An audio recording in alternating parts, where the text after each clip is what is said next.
Hi, Warren from SciTech.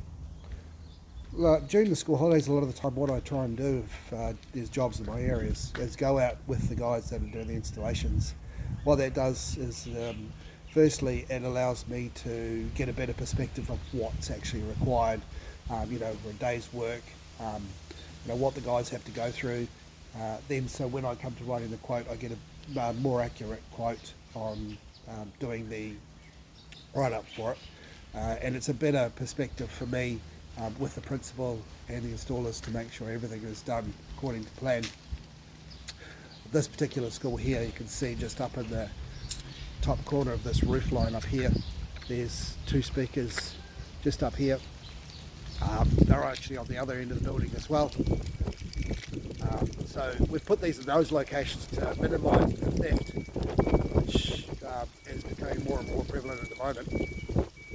Those particular speakers out here, they can be zoned, so they can just be used separately from any of the others, and it'll allow them to play a music track, an emergency notification, a PA message directly from the reception area to that location.